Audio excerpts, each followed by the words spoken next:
Boa noite a todos, graça e paz da parte de Deus, do Senhor Jesus Cristo. Uma alegria estar podendo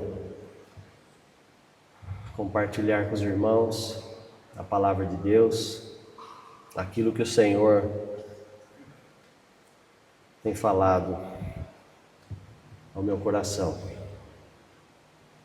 É uma alegria estar pregando para uma igreja cheia como essa, cheia de pessoas que andam no Espírito, que andam no poder de Deus, que não tem um blá blá blá evangélico para compartilhar com as pessoas, mas tem o fruto do Espírito para alimentar as pessoas. É isso que é o mais importante. Eu hoje ia falar, até para dar uma certa continuidade do que a gente falou na última quarta-feira. Hoje eu ia falar dos atributos da alma e das faculdades do Espírito, para a gente ir cada vez mais aprendendo sobre essas coisas tão importantes para a gente aprender a se conhecer o modo com que Deus nos fez, e ir ficando cada vez mais claro o modo com que Satanás atua e o modo com que ele quer nos parar. Muitas vezes consegue parar muitas pessoas, às vezes por falta até de informação, mas o Espírito Santo não me deixou falar disso hoje.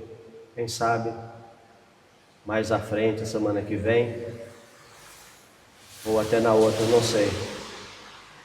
Mas hoje ele me pediu que falasse sobre jejum. Então, nós vamos ver o jejum no Velho Testamento, o que é que Deus requeria, o que é que Ele aceitava. Depois nós vamos ver o jejum no Novo Testamento, o que é que Ele faz em nós, o que Ele provoca em nós, né? Isso aí é uma coisa, é uma chave espiritual, é uma prática espiritual muito importante, tá? É uma coisa que todos nós gostamos de fazer, né? É uma delícia jejuar, né? Ficar sem comer. Estou sendo irônico, é lógico. Não é nada gostoso, mas no mundo espiritual é como se você acendesse uma bomba e depositasse nos colos de Satanás. Então nós temos que estar empenhados nessas coisas. Abra sua Bíblia em Isaías, no capítulo 58. Eu tentei aqui pegar só alguns fragmentos, mas o Espírito Santo me pediu que lesse o capítulo inteiro. Então abra sua Bíblia, eu vou ler na minha versão, que eu tenho aqui, que é a versão LTT, e alguma coisa que estiver um pouco diferente, mas o sentido, acredito que seja o mesmo. Aqui é Deus falando na boca do profeta Isaías. Diz assim: clama em alta voz, não te detenhas. Levanta a tua voz como trombeta e anuncia ao meu povo a sua transgressão, e à casa, a família de Jacó, os seus pecados. Todavia me procuram cada dia, tomam prazer em saber os meus mandamentos, os meus caminhos, como um povo que pratica justiça e não deixa a ordenança do seu Deus. Perguntam-me pelas ordenanças da justiça e têm prazer em se chegarem a Deus, dizendo: por que jejuamos nós e tu não atentas para isso? Por que afligimos as nossas almas e tu não tomas conhecimento? Eis que no dia em que jejuais, achais o vosso próprio contentamento, e duramente oprimis todos os vossos trabalhadores. Eis que para contendas e debates jejuais, e para ferirdes com punho iníquo, não jejuais como fazeis hoje, para fazer ouvir a vossa voz no alto. Seria este o jejum que eu escolheria? Que o homem por um dia aflige sua alma, que incline em reverência a sua cabeça como junco, e estenda debaixo de si pano de saco e cinza? Chamarias tu a isso de jejum e de dia aprazível ao Senhor? Porventura não é esse o jejum que escolhi? Que soltes as ligaduras da impiedade, que desfaças as ataduras do jugo, que deixes ir livres os oprimidos e despedaces todo o jugo? Porventura não é também que repartas o teu pão com o faminto e recolhas em tua casa os pobres abandonados, e quando vires o nu, cubras e não te escondas daquele que é da tua própria carne? Então romperá a tua luz como o alvorecer, e a tua cura apressadamente brotará, e a tua justiça irá diante de ti, e a glória do Senhor será a tua retaguarda. Então clamarás, e o Senhor te responderá. Gritarás, e Ele te dirá: eis-me aqui. Se tirares do meio de ti o jugo, o estender de dedo e o falar iniquamente, e se trouxeres fora a tua alma até o faminto, e saciares a alma aflita, então a tua luz se erguerá nas trevas, e a tua escuridão será como meio-dia. E o Senhor te guiará continuamente, e saciará a tua alma em lugares áridos, e fortificará os teus ossos, e serás como um jardim regado, e como uma fonte cujas águas nunca faltam. E os que de ti procederem, edificarão as antigas ruínas, e levantarás os fundamentos de geração em geração, e te chamarão de reparador de roturas e restaurador de veredas para morar. Se desviares o teu pé do sábado, de fazeres a tua vontade no meu santo dia, e chamares ao sábado deleitoso e ao santo dia do Senhor digno de honra, e o honrares, não fazendo os teus próprios caminhos, nem pretendendo fazer a tua própria vontade, nem falar as tuas próprias palavras, então te deleitarás no Senhor, e te farei cavalgar sobre os altos da terra, e te alimentarei com a herança de teu pai Jacó, porque a boca do Senhor disse isto. Meus queridos, aqui vários pontos nos chamam a atenção. Primeira coisa, sempre quando os irmãos forem ler o Velho Testamento, nós precisamos ter a graça de Deus, ter a revelação de Deus, e em todo o Velho Testamento você vai achar Jesus ali, todo ele. Nesses versículos que nós lemos aqui, Deus diz assim: não jejuais como fazeis hoje, versículo 4, para fazer ouvir a vossa voz no alto. O que é que muito é ensinado sobre o jejum? Para a pessoa jejuar por uma causa, não é? Isso é uma coisa errada de se fazer. Então, eu estou com um problema, seja ele qual for, que área for, então eu vou jejuar para que aquele problema seja desfeito. Tem uma pessoa que está doente, eu vou jejuar para que ela sare, para que ela seja alcançada. Eu tenho uma questão na minha casa, eu vou jejuar para que aquela situação se desfaça. Isso é querer fazer a sua voz ser ouvida no alto. Deus não muda.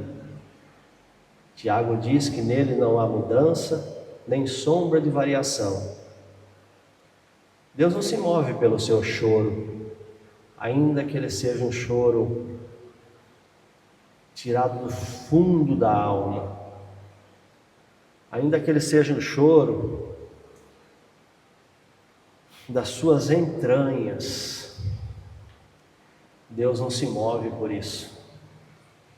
Deus não se move tampouco pela sua alegria. Deus não se move por essas coisas. Deus se move pela fé. A única coisa que faz com que seja estabelecido algo diferente na onde a necessidade que se estabeleça é a fé. Então o Senhor diz aqui para eles: não faça isso para fazer ouvir a sua voz no alto. E vai dizendo para eles que eles buscavam a Ele, eles se deleitavam no caminho dele, eles perguntavam para Ele dos seus caminhos, daquilo que o agradava, mas ao mesmo tempo, diz a palavra aqui, que como se o coração deles cometesse o contrário, fizesse obras contrárias a isso. Para nós, no Novo Testamento, nós não temos mais que fazer algo para sermos justos diante de Deus, porque Jesus, Ele morreu na cruz, e diz a palavra de Deus que fomos feitos justiça de Deus, pelo sangue de Jesus, pela obra de Jesus, não por nós, não mais por aquilo que fazemos. Porém, Deus não muda.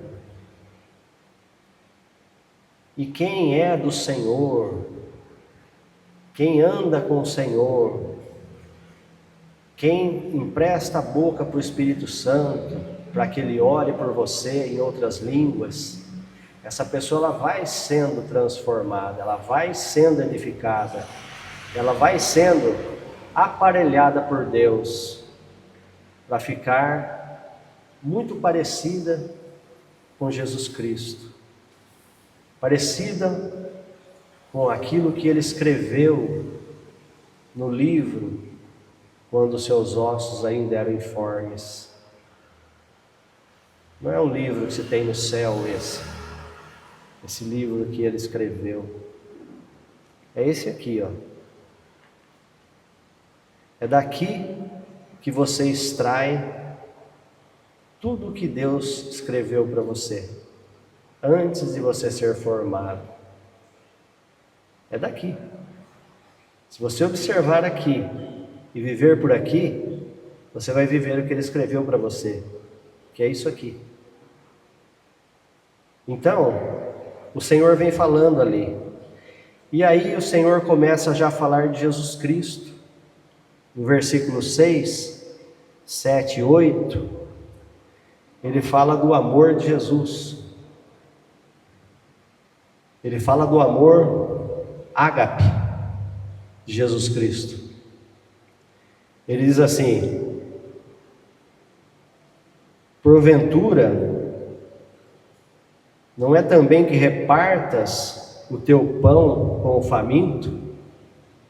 O que ele está dizendo aqui? Para que você pegue aquela pessoa que às vezes bate no seu portão, ou que você vê pela rua, e você entrega a ela um prato de comida, pegue o seu prato que você vai comer, entregue a ela, isso é uma boa coisa de se fazer. Isso é uma boa coisa, é uma boa obra. Mas o que ele está dizendo aqui? Entregue Jesus ao faminto, porque Ele é o nosso pão. Ele é o nosso pão, pão da vida. É dele que nós comemos e não temos mais fome. Por isso, nós não temos mais fome, temos essa abundância, nós podemos entregar isso às pessoas. Muitas vezes, se deparar com uma situação dessas, a Bíblia diz também, não adianta você pregar o Evangelho, mas também não dar uma roupa para a pessoa se ela está passando frio. Se ela está com fome, não adianta você falar para ela, Jesus te ama, e não dar um prato de comida para ela, ou alguma coisa até melhor. Isso faz parte. Mas aqui, Deus está falando de Jesus, não é? Repartas o teu pão com o faminto, recolhas em tua casa os pobres abandonados. Quem são os pobres abandonados? São as pessoas que não têm o Senhor Jesus. São as pessoas que não tiveram ainda um encontro com Ele, e Deus usa a nós, Deus usa a cada cristão, ou pelo menos quer usar, para que nós falemos a outras pessoas. Muitas vezes você se depara com uma pessoa rica, muito rica, pois eis aí na sua frente um pobre abandonado, na tua frente, muito rico, fazendas, sei lá quem mais. Lá em Apocalipse, o Senhor diz assim: você diz, rico sou, mas saibas que és um pobre, desgraçado, cego e nu. Então, e para o cristão,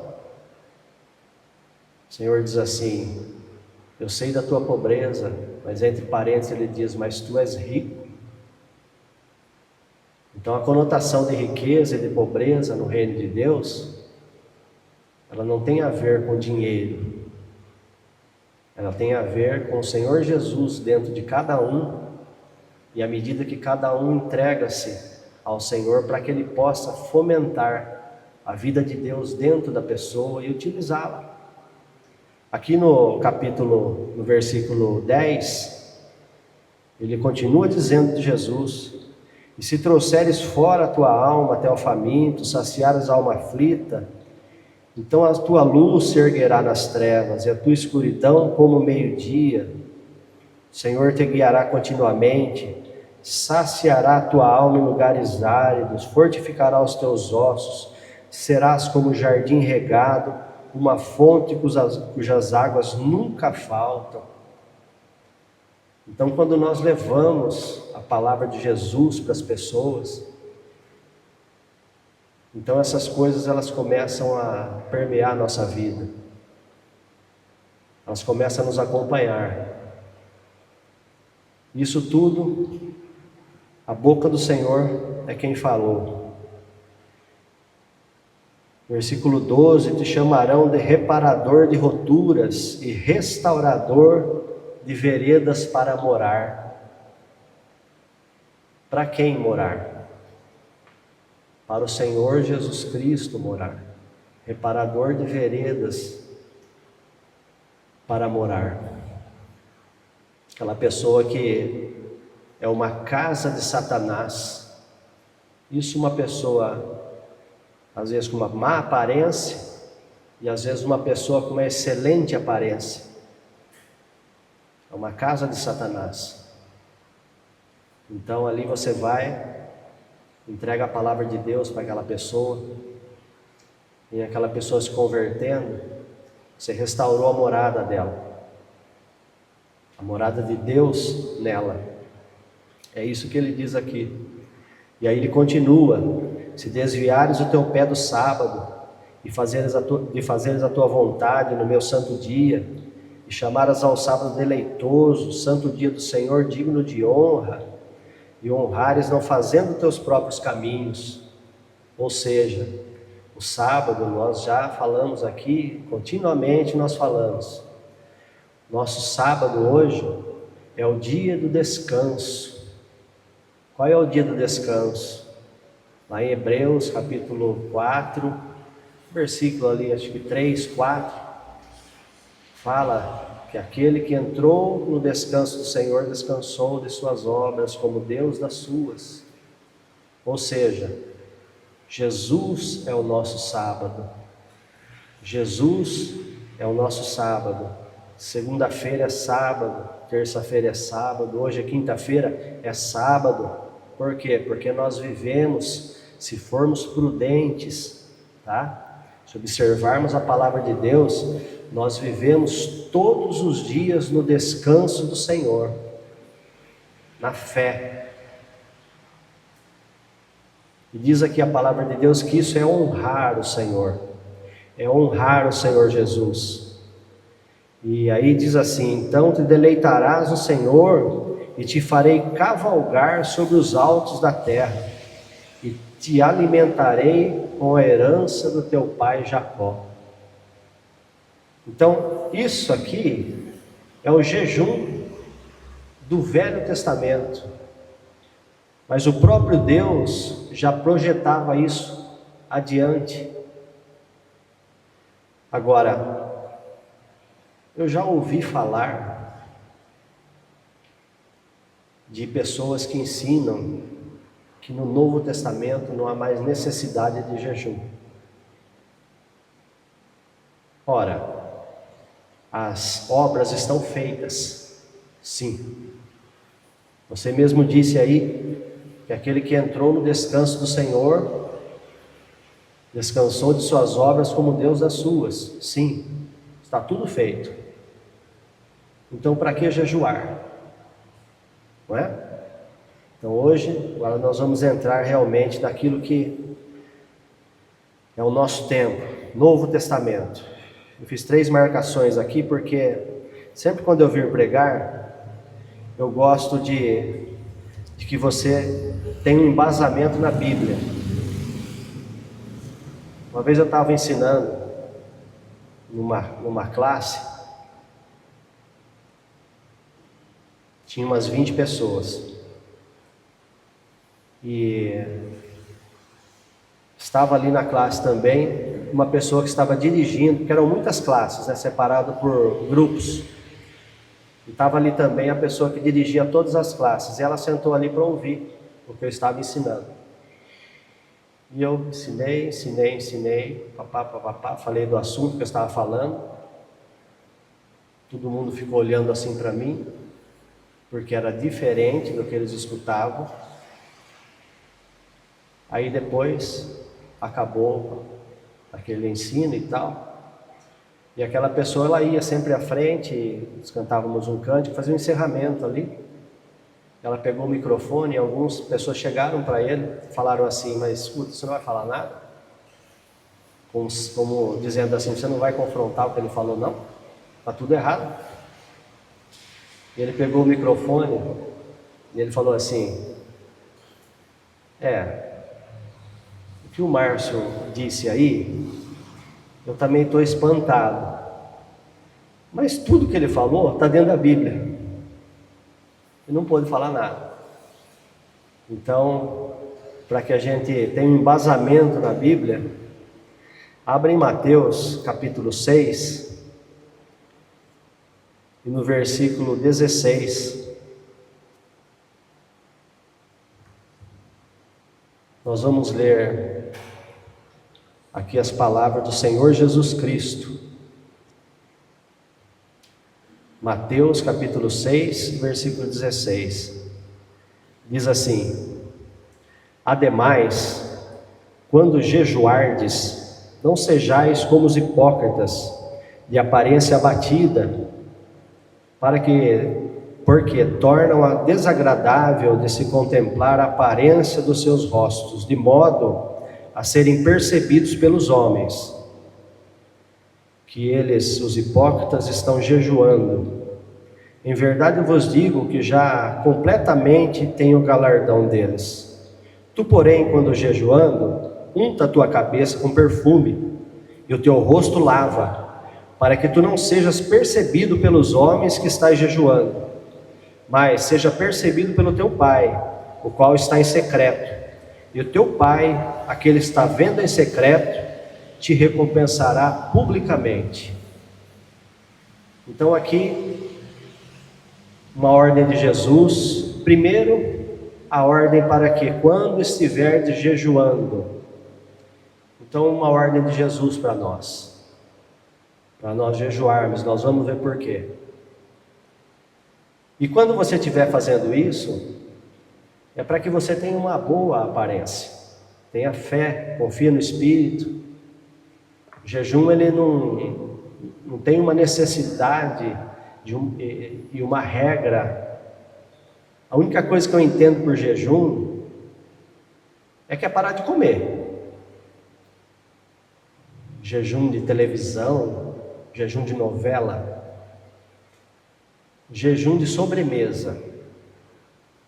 Vou comer sobremesa esse mês. Enfim, eu entendo que é parar de comer. Parar de beber, já aponto de cada um daí. Eu, quando jejuo, não como e nem bebo nada. Mas muitas pessoas ficam só na água. Também não tem um tempo. Se você não tem esse hábito, crie ele a partir de hoje, porque não é à toa que o Espírito Santo tem vindo aqui, usando a minha boca. Não ia pregar isso, para que isso se achegue aos nossos ouvidos que estamos aqui. Depois alguém que for ouvir pela internet também. Mas não tem uma regra. Você não tem o hábito? Jejue um café da manhã, mas sempre com a ideia, com a intenção de ir adiante. Amanhã ou depois você está jejuando até na hora do almoço. Depois você vai até a tarde. Daqui a pouco você está de um dia para o outro. E aí você se solta, aquilo que o Espírito Santo mandar você fazer, você faz. Tempo, também não tem tempo.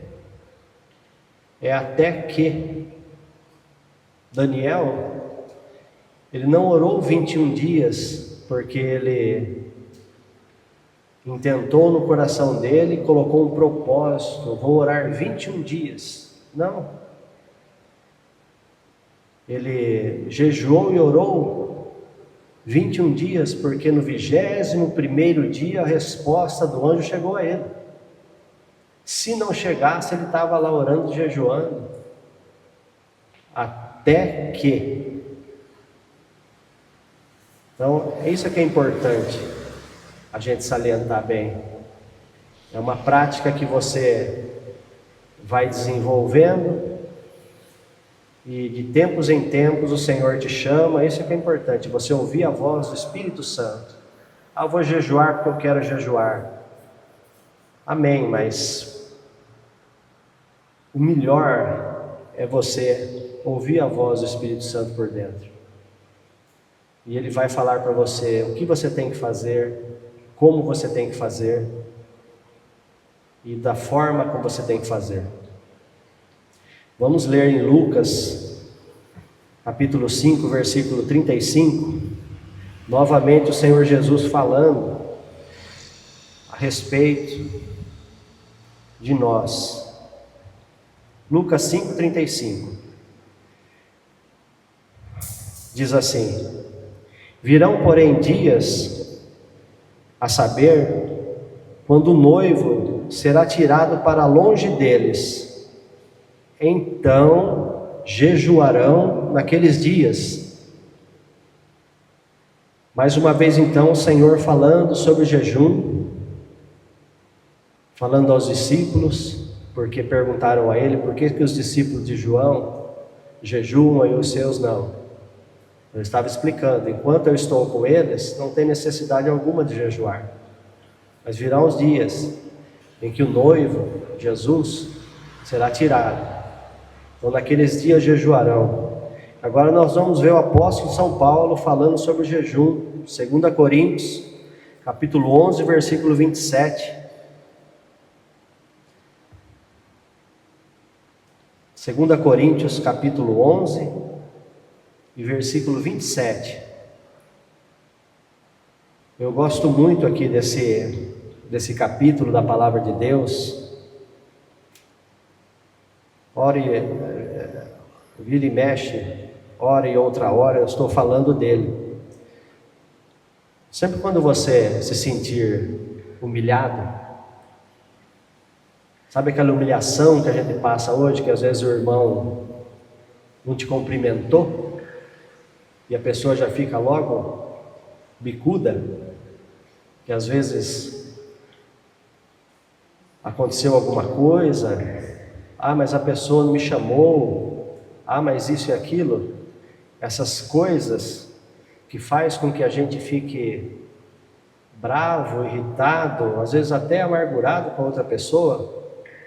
Sempre quando essas coisas acontecerem com você, eu vou te dar uma receita. Você vem aqui em 2 Coríntios 11, acho do versículo 22 em diante, você vai ler o currículo do apóstolo São Paulo. Aí você vai ver o que ele passou. Aí você vai ver que o problema meu e seu é tão pequeno que não há condições da gente ficar de mimimi por causa de coisas tão pequenas, né? Mas não é disso que a gente vai falar hoje. Versículo 27, o apóstolo São Paulo fala assim: em fatigante laborar e dor de labor, em vigílias muitas vezes, em fome e sede muitas vezes, em jejuns muitas vezes, em frio e nudez. Ou seja, o apóstolo São Paulo jejuava muito. Então aqui nós estamos no Novo Testamento, Jesus falou disso muito, o apóstolo São Paulo falou disso também. E agora nós vamos entrar no texto, Mateus capítulo 17, e versículo 18, que é aqui que nós vamos falar do que o jejum faz conosco e do porquê nós devemos jejuar. Porque é que todo cristão precisa jejuar.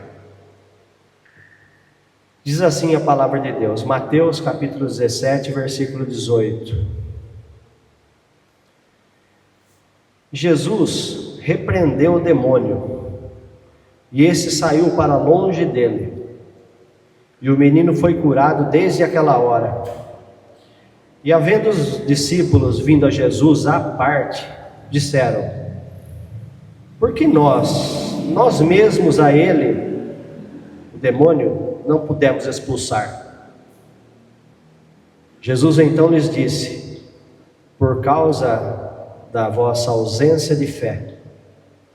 Porque em verdade vos digo, que se tiverdes fé, como um grão de mostarda, direis a este monte: passa-te daqui para colar, e há de passar, e nada vos será impossível.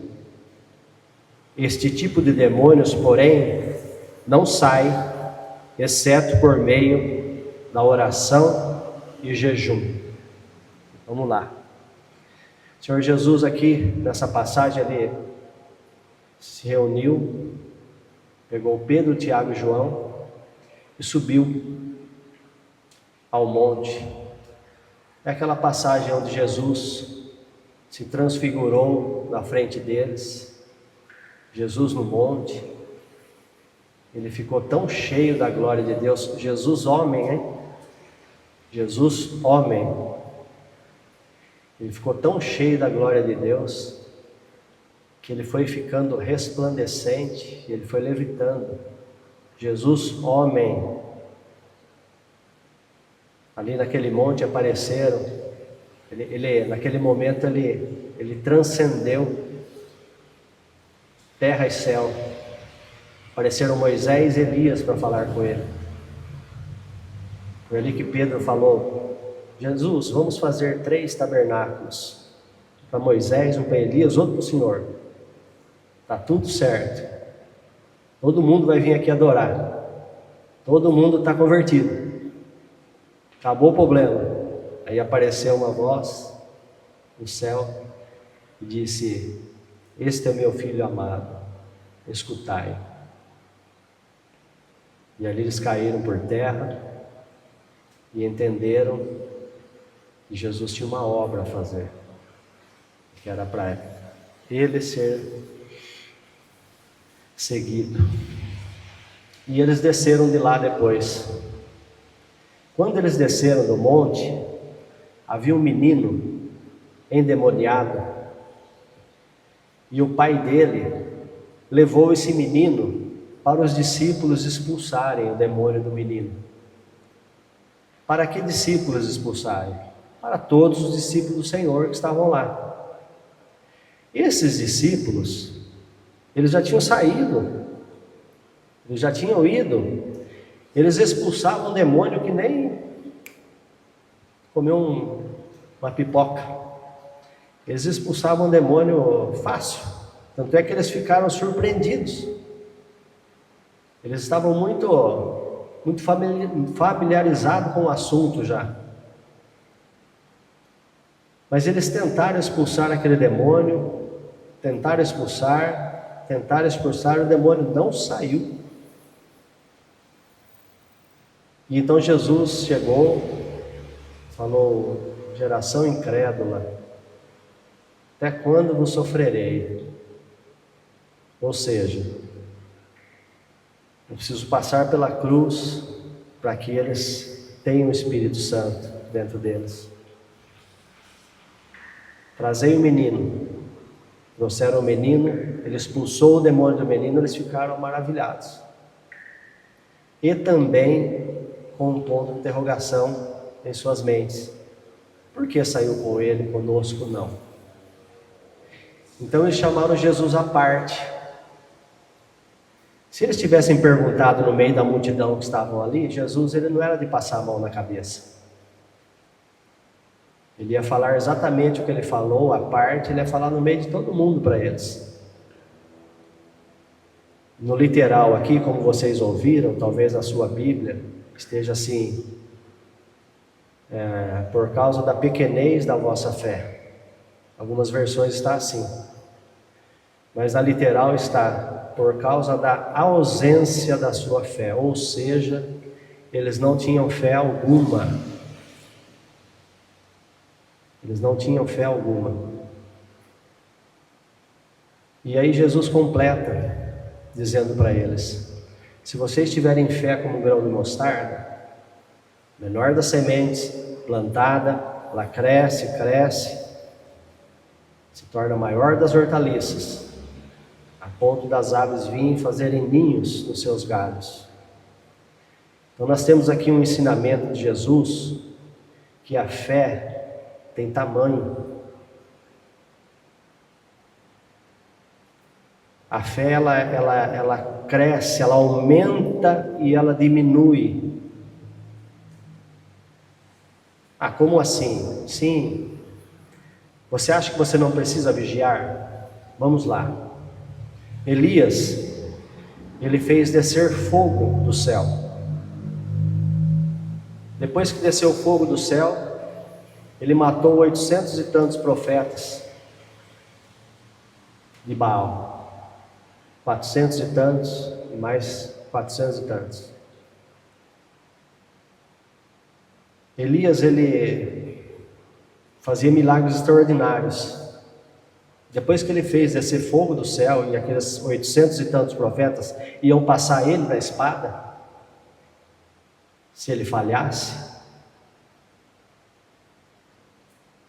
pouco tempo depois, por uma palavra de uma mulher que falou assim para ele, mandou um recado para ele, falou: amanhã até meio-dia, nessas horas, você vai ver se eu não vou fazer com você o que você fez com os profetas. E ele então sucumbiu na fé. Ele entrou em crise. Ele deitou debaixo de uma árvore, debaixo de um zimbro, e ele falou para Deus: Senhor, para mim já deu, chega, me mata. Elias, agora o que eu e você somos, que nós não precisamos trabalhar com a nossa fé. Nós temos que entender essas coisas. E lembre-se sempre a gente vai estar falando aqui, Deus age pela sua fé. Deus trabalha pela sua fé. Tudo o que move a sua vida é pela sua fé. Se você tiver fé, como está escrito, que a gente leu lá em Isaías 58, e você levar o seu pão ao faminto, você repartir a sua veste, ou seja, a vestimenta de Jesus, com o nu, com o necessitado, vai acontecer o que Deus disse para você lá atrás. Vai acontecer que você a sua luz vai brilhar na escuridão, que seja que você estiver.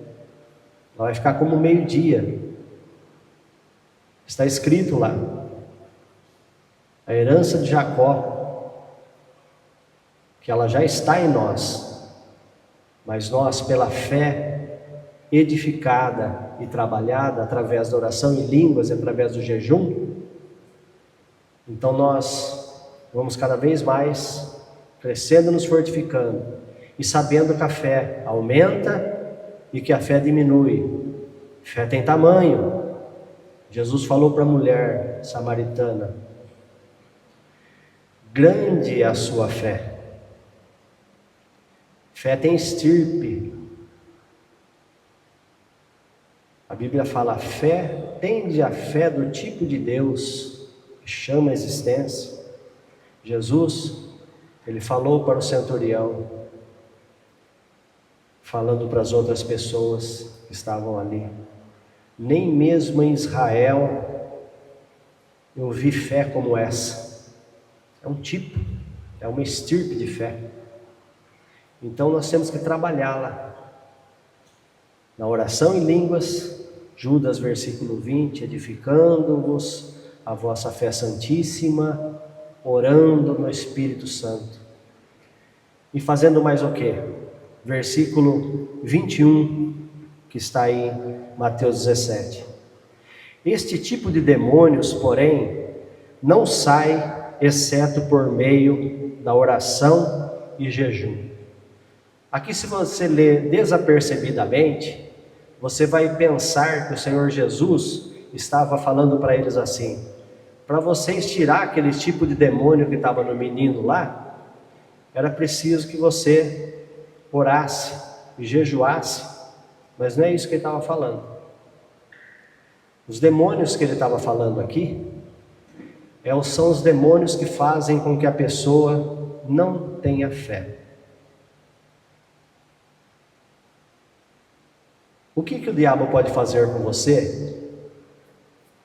Uma pessoa nova nascida, uma pessoa recriada por Deus, que nasceu de novo,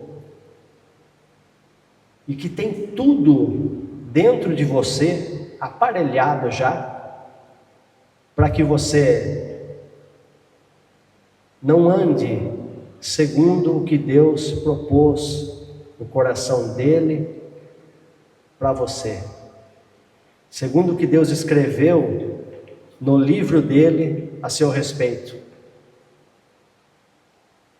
O que o diabo pode fazer com você? Só uma coisa: paralisar a sua fé.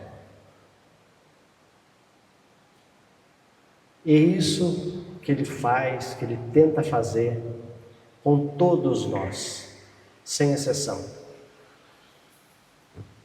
Jesus disse ali para eles, essa casta, algumas versões traz casta, essa casta de demônio, ou seja, esses demônios que paralisam a sua fé, esses demônios que fizeram com que eles são sutis, tanto são sutis porque esses discípulos, eles expulsavam demônios, à torta e à direita lá. E eles ficaram espantados. Por que não saiu? Porque esses demônios, eles são sutis. Se você não tiver amalgamado com o Espírito Santo, se você não tiver entrelaçado com o Espírito Santo, se você não tiver orando em línguas para edificar a sua fé, se você não estiver orando no Espírito, se você não estiver jejuando, você fatalmente vai se pegar em um lugar como esses discípulos aqui se pegaram. E aí você vai ficar batalhando, patinando, você vai ficar se sentindo paralisado. Por que essa situação não muda? Por quê? Jesus foi claro e categórico. Essa casta, tá? E não se assustem, porque, por exemplo, aqui pode alguém ficar endemoniado, pessoa nova chegando.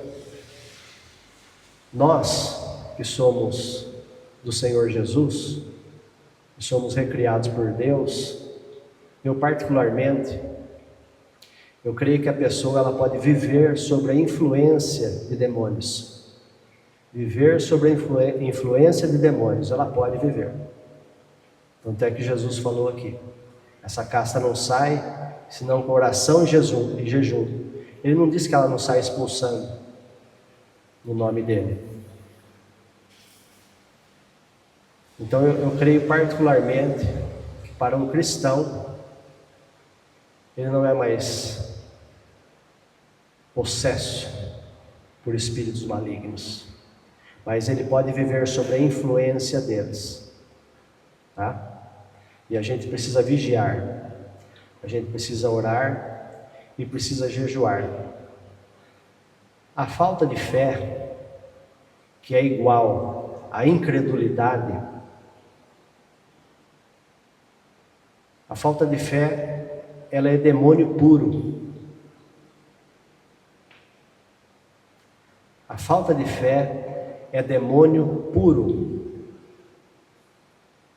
Eu não tenho fé para sair desse lugar. Se você se encontrou em uma situação na sua vida, que ali você se prostrou, eu não posso transportar aquilo ali.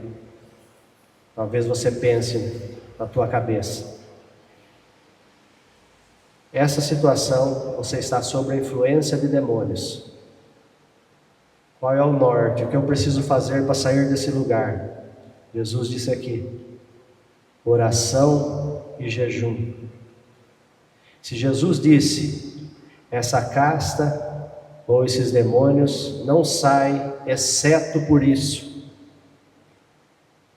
Significa o quê? Significa que se você fizer isso, eles saem. Se você orar, se você jejuar, eles têm que sair. A sua fé vai aumentando, a sua fé vai crescendo. O que o jejum faz? Quando nós encontramos na nossa vida um teto, como se você estivesse debaixo de um teto, você vai indo, chegou aqui, em um lugar, pode ser qualquer área da vida, aonde você não consegue transpor aquela barreira. Pode ser qualquer área da vida. Vai até ali, parece que dali não vai. Sendo que você pega a sua Bíblia, eu pego a minha, e a gente lê assim: não há impossíveis ao que crê. Para Deus tudo é possível. Então você não tem teto para você. Esse teto aqui não é para você estar debaixo dele. Então você vai jejuando e orando no Espírito e jejuando, orando no Espírito e jejuando. Daqui a pouco, você aqui, você vai estar já na mesma altura que ele, orando no Espírito e jejuando. Daqui a pouco você vai estar acima daquela situação. Você vai ver aquela situação depois já com um outro patamar, você já vai estar num outro lugar, você entrou num outro lugar no espírito, onde aquela situação ela ficou abaixo de você, e aquela situação foi resolvida. O que mudou? A sua fé. Ah, mas aconteceu aquilo, mas aconteceu aquilo, mas aconteceu aquilo. Ótimo. Mas aquilo e aquilo aconteceu por causa da sua fé. Que ela foi edificada e que ela fez com que aqueles demônios que estavam se juntando ali para paralisar você. Porque uma pessoa paralisada na fé, ela é uma pessoa que ela não frutifica. Ela não vai fazer o que Deus falou lá atrás, que a gente leu.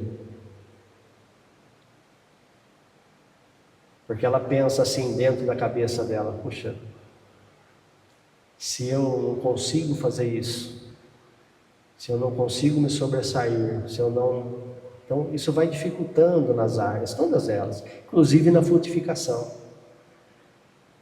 Então é importante que a gente observe que a casta de demônios, esses que fazem com que a gente fique paralisado na fé, com que a nossa fé até mesmo suma, desapareça. E a ausência de fé, amados, ela é como uma separação de Deus. Isso é muito sério. É muito sério. Lembre-se que esses discípulos estavam expulsando aquele demônio em nome de Jesus. Não era no nome deles que eles estavam expulsando. Então a pessoa fica como que separada. Agora, graças a Deus pela palavra do Senhor, que tudo isso aí tem cura. A pessoa, quando ela está sem fé, uma das coisas que o demônio mais faz com a pessoa, ele faz ela enxergar aquela situação de um modo terrível, ou às vezes até do modo que ela está, que é terrível, mas ele faz com que ela enxergue aquela situação só daquela forma. Ela não consegue enxergar de outra forma. O que eu quero dizer com isso? Por exemplo, a pessoa tem um problema na família, um problema familiar. Ela não consegue imaginar a família dela sendo uma família feliz, sendo uma família de profetas do Senhor, sendo uma família que ora, que jejua, sendo uma família salva, sarada. Ela não consegue enxergar isso. O que diz lá em Provérbios? Acho que é 23. Provérbios 23, versículo 7, diz assim: porque como ele imaginou no seu coração, assim ele é.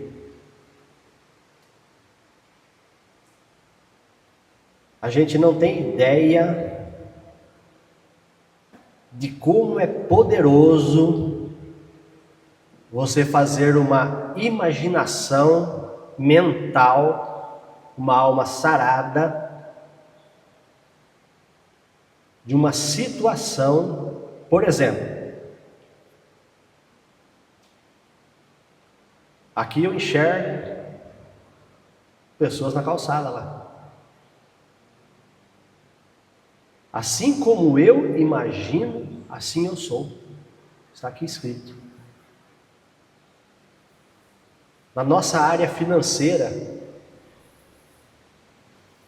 o que você tem que imaginar? Você tem que sentar uma hora num lugar sozinho. Faça esse exercício. Senta lá no cantinho seu, lá na sua casa. Sei lá, uma rede, lá uma poltrona confortável,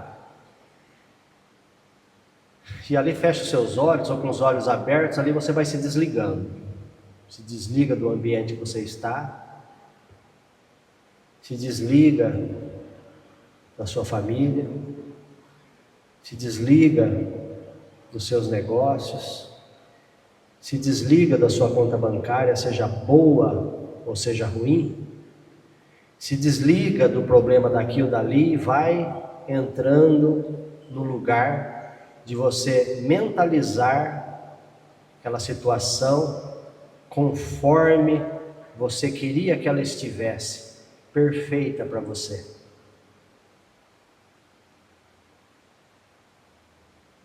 Entre nesse lugar.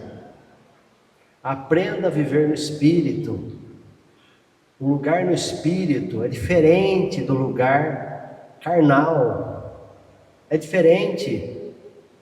A gente sempre tem falado isso aqui. A gente precisa aclimatizar com isso, acostumar a viver nessas coisas. Você não ouve por aí. Alguém me ouvir capaz de mandar uma mensagem: esse cara está doido. Mais doido estava o meu Senhor, que falava com árvore, né? Falava com o mar, dormia no meio da tempestade. Nós precisamos se aclimatizar com a vida no Espírito.